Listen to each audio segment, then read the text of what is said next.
నేను వాళ్ళ night show మళ్ళీ ఫ్యామిలీతో వెళ్తున్నా, ఫ్రెండ్స్ వచ్చా మళ్ళీ నైట్ షో మళ్ళీ ఫ్యామిలీ స్టారు అరే మా అన్న పేరు శివ. ఈ సినిమాలో ఉంది విజయ్ దేవరకొండ.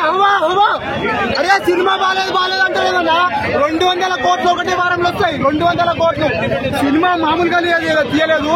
ఆ లవ్ స్టోరీ, ఫ్యామిలీ స్టోరీ ఏమన్నా చూపించిండన్న. ప్రతి ఇంటికి ఉండాలి ఒక పెద్ద బాబాయ్. ఏమన్నా తీసిండే భయ్యా పరశురాం. ఏమన్నా సినిమా తీసినా అన్న డైరెక్టరు. అరే ఇలాంటి సినిమా గీతా గోవిందం అన్ని సినిమాలను మించిపోయింది భయ్యా. సినిమా ఫ్యామిలీ స్టార్ బాగాలేదని చెప్పిన వాళ్ళకి పెద్ద రాడు దింపాలి. సినిమా ఐరన్ దించాలని చెప్పి డైలాగ్ పుట్టిన రాలే.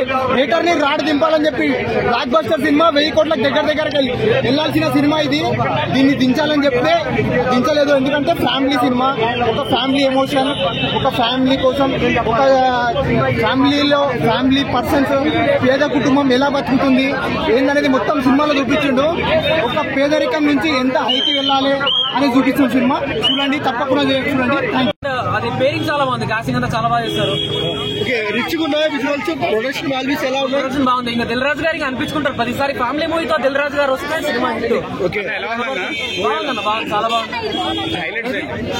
ఖుషిగా నాకైతే నా పర్సనల్ ఫీలింగ్, ఖుషిగా నాకైతే బాగా నచ్చింది. హైలైట్స్ ఏంటి మూవీలో? Highlights acting, Vijay Devarakonda acting ఏవండి మీరు ఇట్లా సంబోధించడం చాలా బాగుంది. ఆంధ్ర స్లాంగ్ లో మాట్లాడడం ఇదంతా చాలా కొత్త ఫ్రెష్నెస్ ఉంది, చాలా బాగుంది. వన్ మ్యాన్ పరశురామ్ గారి ఎఫర్ట్ లు కనబడుతున్నాయి, చాలా బాగుంది. బ్రో 200 కోట్లు కొడతా అన్నాడు కదా, అంత వస్తాయి బ్రో కలెక్షన్? వస్తే హ్యాపీ కదా, వస్తుందా? మీరు చూసారు కదా, కంటెంట్ ఉందా?